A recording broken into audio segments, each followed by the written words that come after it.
Welcome. This is going to be just an informal sort of Bible class session.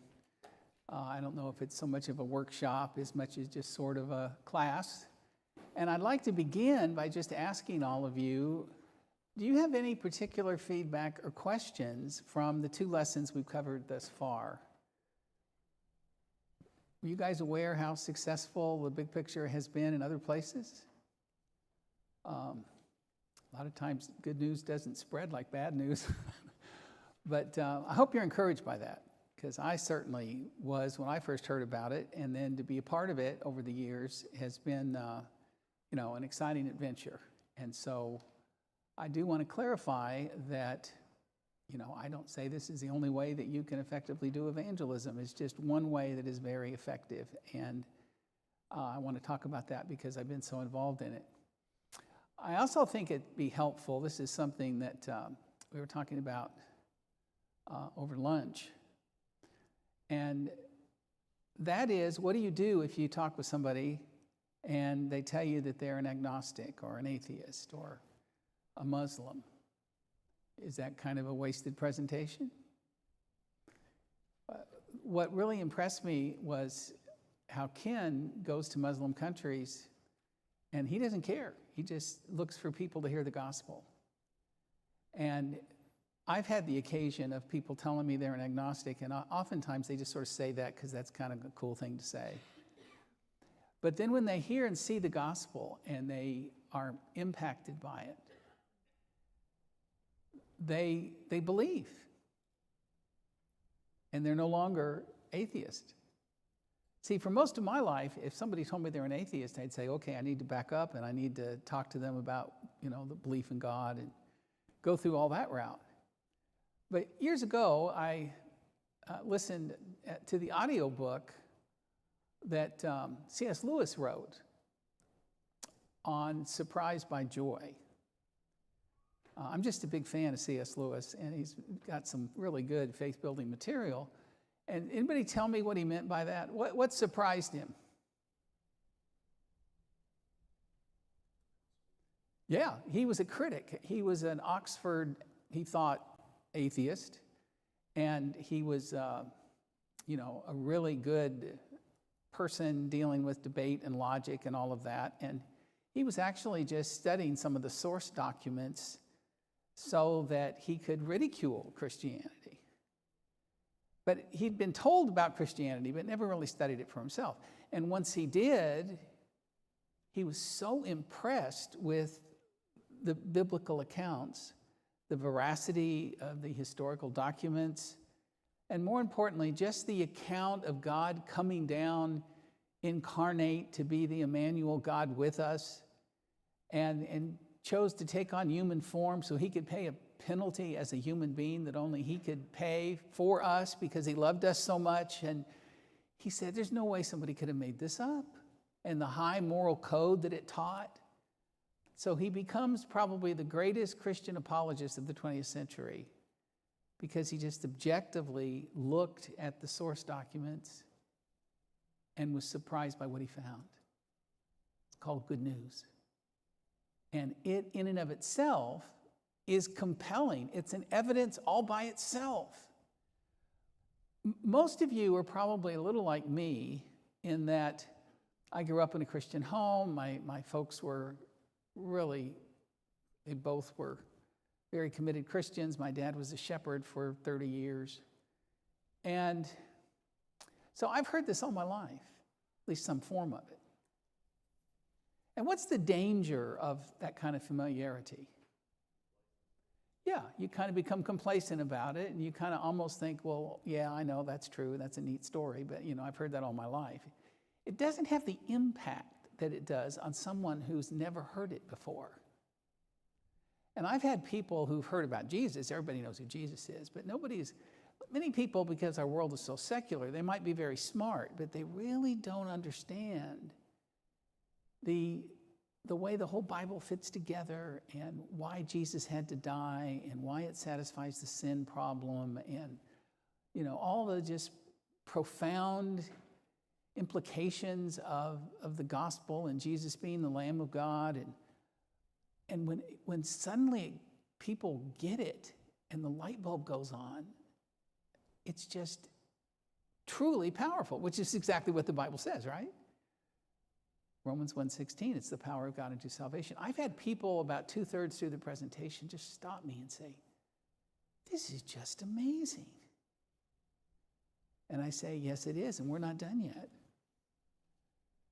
And so when you realize how many people are out there and they've never had that aha experience, they've never really grasped how it all fits together, and you got a tool where somebody in a really concise way has interwoven everything together that's very interesting and very easy to follow, and does it in a way that's not bashing other religions and bashing other people. It's another thing I like about the big picture. It just, in a very positive way, presents the truth.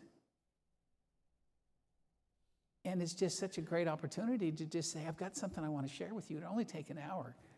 Please, let me have an opportunity. We've been friends for a long time. I'm really sorry that I haven't said something about this sooner. I should have. Please forgive me. But I've got something that can be just truly transformational if you'll let it. And, no pressure. It's just information. You want to talk about it further? Great. If you don't, that's okay too. But I wouldn't really be your friend if I didn't have the chance and take the opportunity to share this with you at your convenience. And so that's what I'm trying to get across here, is the power of just a 1-hour presentation of the gospel given by people who've experienced its benefits and its joy, and therefore want to naturally just tell others. So important. It was also interesting to learn over the years that, the book, as I said, has sold over 100,000 copies. And if you take the book and just put it as a track, and I've been to a lot of places. I went to Traders Point just last week in Indianapolis, and they had a bunch of them here for you. Take this big picture. I said, has anybody just picked up this as a track and come back and said, okay, I got it, and I'm ready now to become a Christian? And they said no. I asked Ken about this, and he said there's a few that have contacted him and said they read the book and then they understood it and then they wanted to become a Christian. But he says few and far between. Why do you think that is? It's the same information.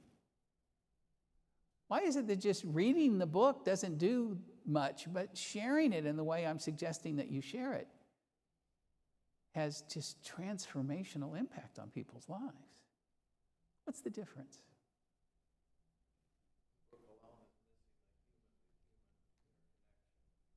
Absolutely. The gospel is meant to be shared. It's meant to be shared by someone who's experienced its benefits. You can't just teach people the big picture presentation and hire them to go out and then go door knocking or go out into the community and share this as a job. No, it has to come from somebody who lives it and loves it and believes in it, and their heart is filled with hope. And they want this for their friend that they also care about and want to see go to heaven with them. And so a part of the thing that confirms the gospel is your own life, your own joy, and the fact that they can tell that you do really care. That's why dealing with people that you already know and care about is so much more impactful than just talking to a stranger. Strangers can sense you care about them too, but you don't care about them like you do your neighbor or your friend or a relative, right? So I also want to back up for just a moment because I think this is real important. Sometimes churches will ask me to come and talk about church growth and evangelism, and it doesn't necessarily mean they want you to talk about the big picture of the Bible. And so it's a different kind of series when you just talk about church growth in general. And a lot of times there's churches that have been plateaued and declining for decades, and they're just dying. And I look at this and I think, with all due respect, what you want is not just growth. You want a healthy church. And people come in, they want to see a healthy church, right? They want to see people who really love one another, so much so that in and of itself is one of the testimonies that we can say we're true disciples, because we've got relationships that you don't find other places. So if you don't have those relationships and you talk to them about curriculum, not going to go over very well. It's not going to be very effective. You know, it's interesting, when you're a parent, do you really worry about whether your kids grow or not?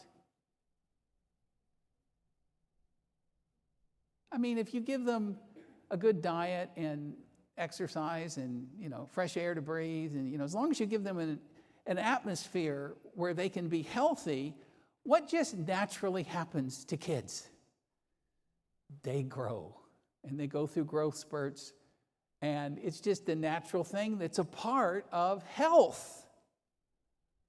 We often talk about sound doctrine, and that's a good thing. It's a Bible term, but the term sound connotes the idea of a sound body, where all the different aspects of the body are working together in a healthy and sound way. And so a church that is sound is a healthy church. And so that means that there's 5 key areas that you need to focus on if you're going to be a healthy church. You grow warmer through fellowship. You grow deeper through discipleship. You grow stronger through worship, prayer, and praise. You grow broader through ministry, and then you just naturally grow larger through evangelism, because you have belonging to Christ in the church, belonging, then growing through Bible study and prayer and fellowship, and then serving, and then sharing. And the sharing just comes naturally. I mean, nobody has to tell me to talk about my grandchildren. In fact, I have to kind of make sure that I don't talk too much about them when asked, because I know they're oftentimes just being polite, and they don't care nearly as much about my grandchildren as I do. I was at a table one time, and somebody said, "Oh, Brother so-and-so, have I told you about my grandchildren?" And she's ready to grab for pictures, and the preacher said, "No, you haven't, and thank you very much." Kind of a rude response, but you know what I mean. I mean, my dad used to have a bumper sticker on his car that said, "Ask me about my grandchildren." That just comes natural. You want to talk about what you love. You want to talk about what you're interested in. So there's not really very many admonitions in the epistles about, by the way, don't forget to share your faith. The Great Commission was given to go into all the world, but the rest of the time, it's just assumed. Because that's what healthy churches and healthy Christians do. So I just want to suggest that you guys as a congregation look at those 5 elements, because you want to be broadband, not dial-up, right? You want to look at this in a broad-based way so that you really know you're glorifying God in the way you should. And after you've got these things clicking along, then you're ready to really have this evangelistic culture where you share Jesus with others because you abide in him and the vine and in his word. So every church needs to look at those things and ask, how am I doing? How are we doing? And if you're a healthy church, it's just going to happen naturally. It's actually the same thing with the fruit tree. Do you think a fruit tree in any way has to be forced to bear fruit?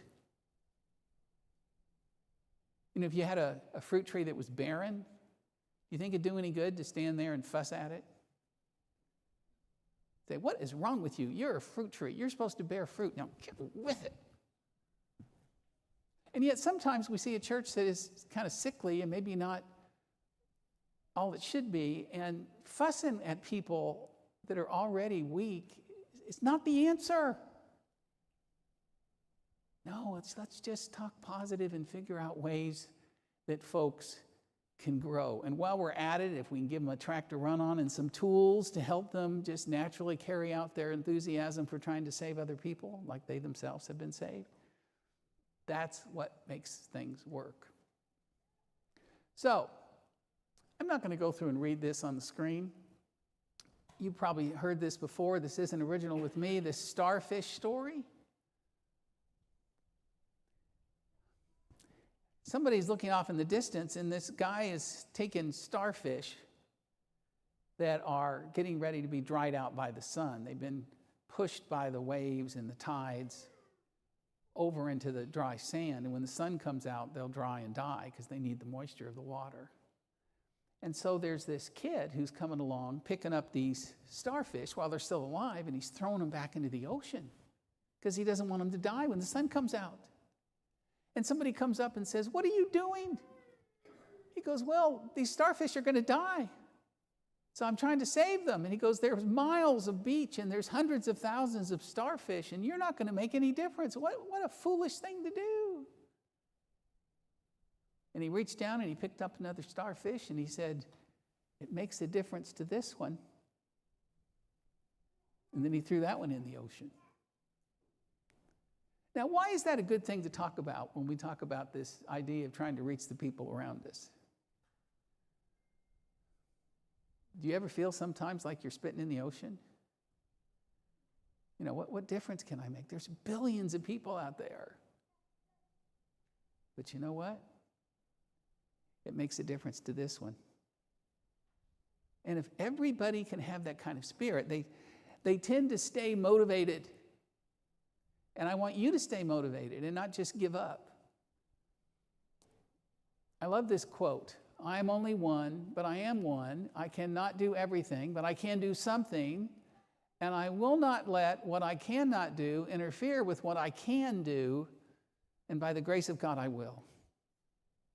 So just because not very many people out there are doing what they should, it's no excuse for me not to do what I should. And just because a lot of Christians out there are not very motivated when it comes to sharing their faith, that's no excuse for me to be lukewarm or to point my finger at them and say, "Well, they're not doing it." What I want to do is look at the book of Acts. And let that be our example. Just look at the souls around us that need saving and what this means in eternity. And it's going to make a difference to that one and to that one.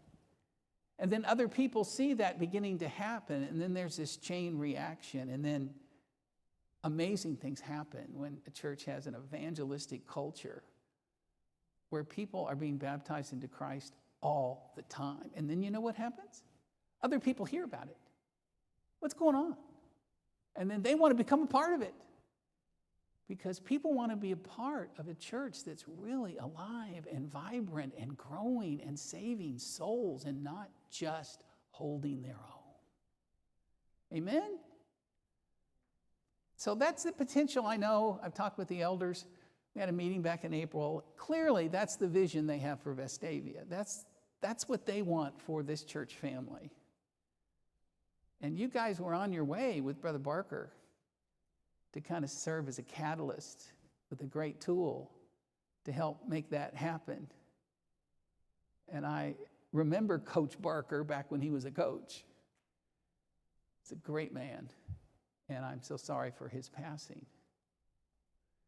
But we can continue his legacy, right? By carrying on his spirit and his will. So, ask, and it will be given unto you. Seek, and you will find. Knock, and the door will be opened. Of course, that's from the Sermon on the Mount. And that's got to be the case when you ask for God to bless your efforts and bring you seekers.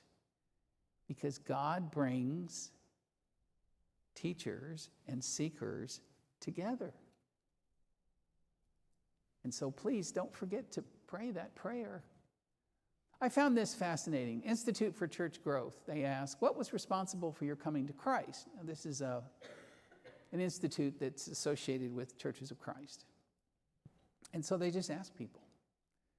0.5% said it was a gospel meeting. 4% said, I visited on my own. They saw the building or the sign, and it piqued their interest, and so they came. 6% said, I liked the preaching or the preacher. Kyle, how do you feel about, where's Kyle? How do you feel about it just being 6%, huh? It's kind of humbling. At any rate, that's kind of a humbling statistic. 6.5% looking for help for a specific need. You know, one thing that congregations are doing somewhat successfully is they have a class on dealing with loss from a biblical perspective, and they have the classes like in public libraries. So people show up because they have a need, and you can get to know them, and then from there you can talk to them about the gospel. Again, you got to try to think about how can I meet people at the point of their specific need. A lot of people are drawn by VBS, Sunday school. The Vestavia Church has a reputation for having this amazing classroom building and focus on teaching the young. Kids begat kids. That's a wonderful thing and a wonderful strength. But 75% said a friend or relative invited me or studied with me. Again, that goes back to your warm contact list. 7 magic words. Will you come to church with me? But I'll tell you what is even more impactful. People are more motivated by meaningful specifics than they are glittering generalities. So, if you have an interesting lesson topic that particularly is going to pique someone's interest, invite them to a specific topic rather than just come to church. And it has a huge impact. That's why I always try to announce my lesson topics a week in advance, tell them what we're doing next week. And there may be some times you're preaching on church discipline, probably not the first thing you want to introduce somebody to, although it's an appropriate biblical subject.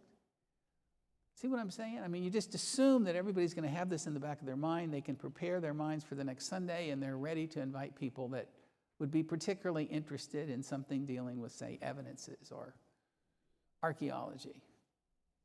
I was real surprised. When we were at Kirkland, we had a number of invitation events.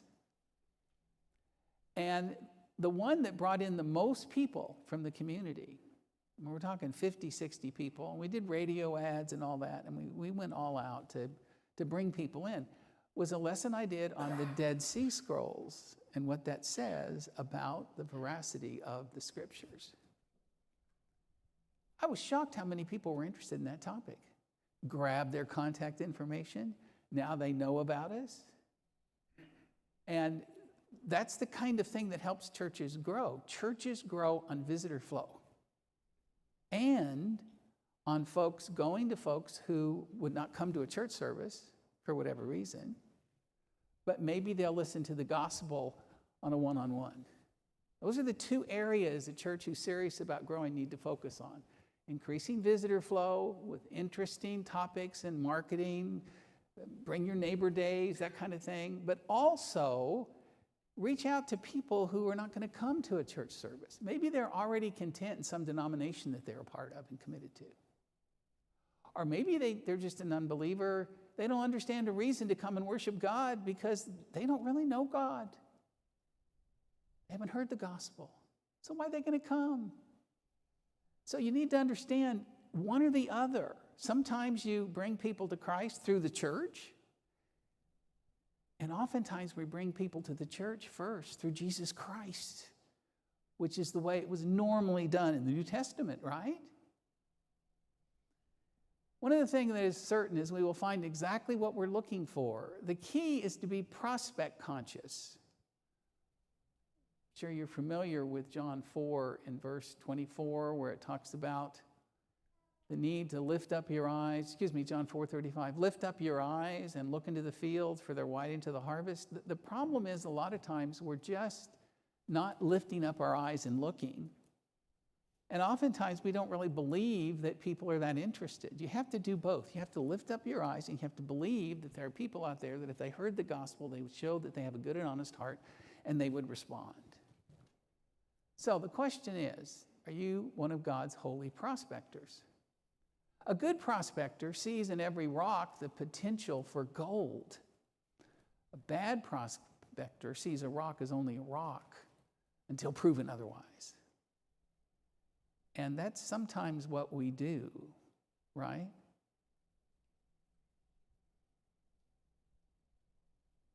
Sadly, we often miss the obvious. I think this is illustrated really well by this. You've probably seen this before, but it really impresses me. When I first was shown this, I completely fell for this. Finished files are the result of years of scientific study combined with the experience of years. Simple declarative sentence. How many F's are in the previous sentence? Okay, you think one? Okay, you're right. How many see more than one? Let me see your hands. How many see three? Okay. You say just two? Well, most people see three pretty quickly because you have finished files are the result of years of scientific study. Those three are fairly easy to see, right? And I remember looking at that, and I go, yep, there are 3 F's in that sentence. And somebody told me, they said, are you sure? I go, yeah, I can see them right now. So how many see more than 3? Let me see your hands. Okay. Especially if you start looking at it. Okay, that lady says 6. One lady, I was doing this once, and one lady insists there was 7. Now, she's got an imagination. No, there's only 6. And that's because of the ofs. Finished files are the result of years of scientific study combined with the experience of years. So when you add the ofs, you have 6. But it's so easy to miss the ofs. Why is it easy to miss the ofs? Yeah, the sound. I mean, it's not nearly sounding like an F as much as finished files, scientific. We see what's obvious, and we often miss what is right in front of our faces, but we still see past it. Now, the thing that's fascinating is once somebody pointed out to me that you've got 3 ofs in that sentence too, now every time I look at this, of course, there's 6. But I didn't see it at first. Now, how do you think this relates to our looking out to others that we may teach the gospel? Do we sometimes see ones that are obviously good prospects, but then we miss some of the ones that are right underneath our noses? Like Lauren, the waitress I talked about in the sermon. Wringing their hands, no one's interested, what's the point? And there was somebody right there underneath their nose. I just want us to prayerfully understand that this is so common. Lift up your eyes and remember it's not our job to prejudge. It's our job to sow the seed. It's not even our job to get results. I love results. But it's my job, it's your job to be faithful to sow the seed. And then I don't give the increase, God does. And some of the people I'm so certain would be a perfect prospect turn their nose up at the gospel, and others that I think would have no interest, their life is transformed by it. See, I just don't know, based on my human reasoning, what kind of hearts people have.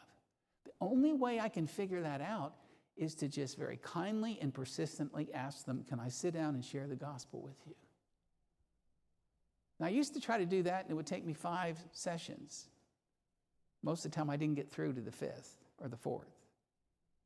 It broke down before I even got finished. That's the power of a one-lesson approach. By the way, I need to make sure I clarify something that I realized I didn't do very well this morning. I am totally against a one-shot approach. And that is where you dip them and leave them. And that's just wrong.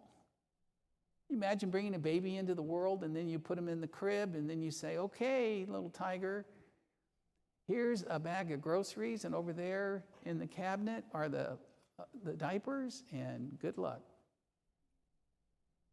How's that baby going to do with all the food that they need and the diapers they need, but no one to help them through the stage of infanthood when you're dependent upon others? And so please, they need follow-up. They need attention. They need love. They need hospitality. They need additional teaching, because you've just scratched the surface. You've just given them the basics, just enough to make a decision to become a baby and be saved. And so please don't think this is a one-shot approach. No, no, no, no, no. This is just the best way I know of to get your foot in the door and to reach as many people as possible, because everybody needs the chance to hear the gospel once. Some are not interested, don't respond. Some do, and then you've got an opportunity to continue to teach. Isn't that what the Great Commission tells us to do? Teach, baptize, teach, right? So don't talk about this, please, being a one-shot approach. I don't believe in that, and it's not biblical. It's a one-lesson approach, just like you see in the book of Acts when so many people initially responded to the gospel. So don't make the best prospects suspects. Overlook no one. It's their decision, not yours. And be careful not to prejudge. Anybody have any examples you want to share of somebody that you maybe sort of were skeptical of and prejudged, and then later on you learned you were so wrong? I'm sure there are examples out there. There certainly have been in my life. We actually had a number of folks come into our congregation that were very, very poor, and several of them living in their cars, homeless. And the culture up there in Kirkland, a lot of really well-educated, engineers and professional people, most of them upper middle class. And so they kind of felt uncomfortable around some of these homeless folks. In some ways, I did too. But there was a fellow by the name of Sean Ryan who seemed so sincere, and he was. And he would come to us to worship, didn't ask for anything, just told us that he needed prayers trying to find a job because he was having trouble finding work. And so I asked him if he'd like to hear the big picture of the Bible. And he said, "Oh, I'd love to." And so we sat down, and he was from a Pentecostal background, and I taught him some things he needed to understand, and I baptized him into Christ, and he continued to look for work. And it got cold in the winter. And Sean was still out there. The elders allowed him to park his car in our parking lot so that he could at least have a safe place to park his car. And my wife and I were thinking about how it was going to get below zero there up in the Seattle area that winter. And we were thinking about our brother in Christ, Sean Ryan, who was out there in the cold, and we had this nice house with a couple extra bedrooms. And I said, "Gail, this may be a test. I mean, if this isn't the least of these disciples that Jesus is talking about, I don't know what is. And this isn't some stranger off the street. He's now a brother in Christ. I feel like I've come to know Sean." So I said, "What do you say if we call him up and tell him he can have a warm bed at our house?" And so we did, and he stayed with us for like 3 months. What do you think the church thought of that? Let's be honest. Most of the church thought we were absolutely crazy. You're taking on undue risk, and you don't know for sure what he's going to do. And I said, "Look, this is a brother in Christ. And yeah, maybe there's a little risk. I don't think there's a lot, because I've come to know him. And yeah, this is a little out of our comfort zone, but we just felt like that was the right thing to do. And it worked out really well. He finally did get work. He's now working as a trucker, making a lot of money. And he's thrilled. And he finally met a lady, taught her the gospel. She was 61, he was 59. They were baptized for the first time, and I had the privilege of tying the knot. And he tells everybody around the country how loving the Kirkland Church was and how the preacher let him stay in their home so he could stay off the street. And it's become a part of his testimony. Now, I hesitate to tell you that because I'm not telling you that to pat myself on the back, because that's really the only time I've done something quite like that. So that's nothing to brag about. But I am telling you that some of those kind of things can be uncomfortable. Let me ask you something. Do you think taking up the cross daily for Jesus is designed to be comfortable? Do we only serve people when it's convenient? I hope not. And so he's now become a very dear friend. And every time he comes around, he comes to see us and we have dinner with him. We almost messed up and let him almost freeze to death in his car. Just because we typically stay away from homeless folks. Some of them, if approached properly, just might obey the gospel and become the next Sean, right? Saul of Tarsus, do you think the early church thought he was a prospect for conversion? My guess is they were praying, Lord, please rid us of Saul of Tarsus. And instead of what they prayed for, they got better. They found that the Lord converted Saul of Tarsus and became the church's greatest friend. But at least he was sincere. He was sincerely wrong, but he was sincere. He just had a zeal not according to knowledge. And there are people out there that are like that if approached appropriately, can turn their life around. I remember in the mid-'80s, we were on the USF campus in Tampa, and there was a fellow there who was a Moonie, and he was selling flowers. And he was a really dedicated Moonie, and he was trying to convince people to become Moonies. And so we said, no, we think we were mistaken. So we were able to baptize Steve Wolf. And he became a Christian. But everybody gave him such a hard time because he made such a good living selling roses. He continued to stand on the street corner and sell roses. And I finally told some of the church, look, it's an honest job. Leave him alone.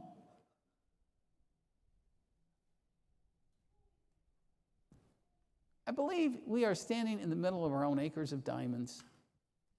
This is one of my favorite stories. It's a true story about a farmer in the 19th century who had heard of others that had just become very wealthy by discovering diamonds on the African continent, which was just filled with these gleaming gems that brought such high prices on the markets of the world. So anxious to become wealthy, he sold his farm for practically nothing in South Africa in order to look for diamonds elsewhere. Years later, broke and desperate, despondent, he threw himself over a bridge and he drowned. In the meantime, the person that bought his farm for very little was just working with what he had.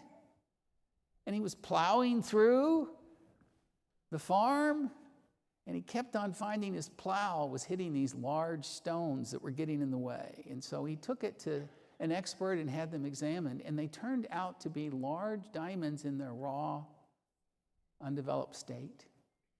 And to this day, it's the second largest diamond mine in the world. And the person who originally held title to it sold it to look for diamonds elsewhere. Isn't that amazing? Now, how do you think that relates to this subject of prospecting? Who are our undeveloped diamonds that are right under our nose that we often overlook? How about our own neighbors, our own coworkers, maybe some of our own relatives? It's amazing how if we lift up our eyes and believe they're white, that you will find some of the people that you least expect are just looking and seeking. Warm contacts, friends and loved ones, much better place to begin with than strangers. Okay. So, where do we find folks to teach? One of the best places to start is visitors at services. Why is that such a good place? Why do you think I put up an iceberg there?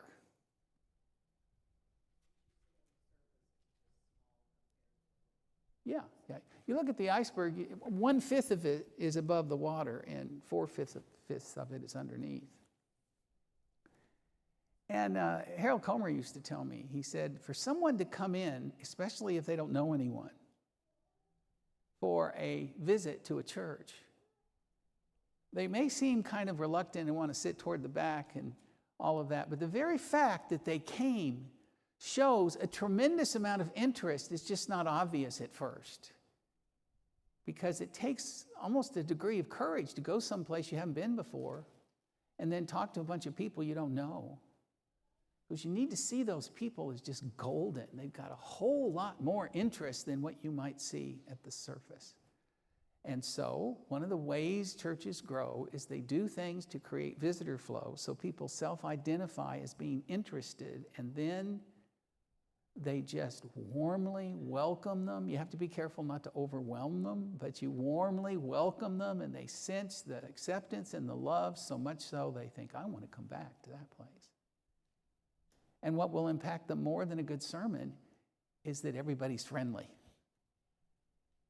You want to know that's really sad that you study this church research. It's just really interesting.